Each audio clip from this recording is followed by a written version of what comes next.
Although Australia and New Zealand are thousands of miles apart, they have a lot of things in common.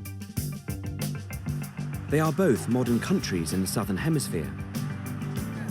Europeans settled in both countries at the same time, and they both have an indigenous population that existed long before these settlers arrived.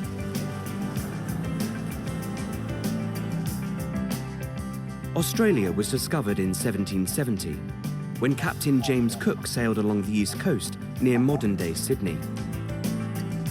Over the next century, other colonies were established on the island, and eventually, in 1901, they united to create Australia as a dominion of the British Empire. Throughout the 20th century, people from all over the world arrived here, often settling in the country's major cities, such as Sydney, Melbourne, or Adelaide. Not long from now, the country will be celebrating its 250th anniversary, and experts predict the population will have grown to over 30 million people. The first European to arrive in New Zealand was the explorer Abel Tasman, who sailed along the western coast of the country in 1642. He called it New Zealand, after the Dutch region. But it wasn't until the early 19th century that Europeans, mainly from Britain, settled.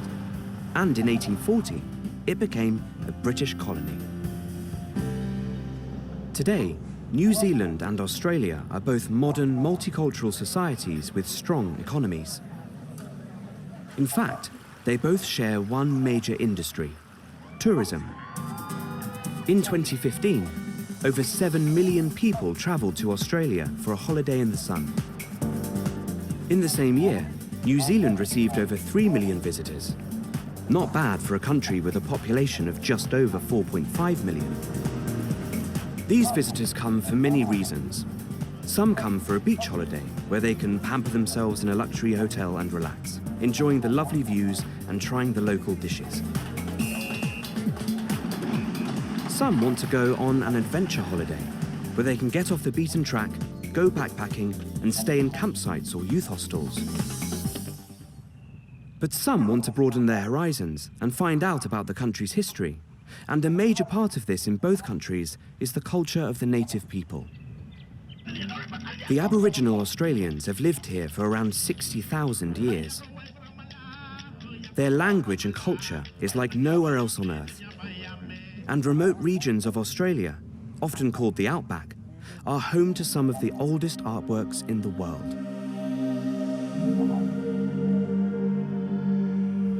The Maoris of New Zealand, however, are much more recent arrivals. They sailed to New Zealand from other Pacific islands around 800 years ago.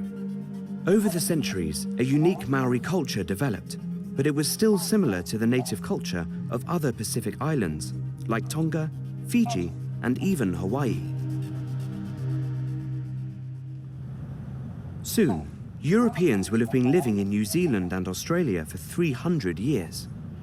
During this time, both the Aboriginal Australians and Maori New Zealanders have struggled to keep their culture alive. Over the centuries, a lot of their way of life has disappeared as the new arrivals built roads and cities and created a new world. But today, a lot of people are fighting to keep the old customs and traditions. This isn't easy, and in both countries, people will be working on this for a long time to come. But today, most people realize that it's important not to let these ancient cultures die out.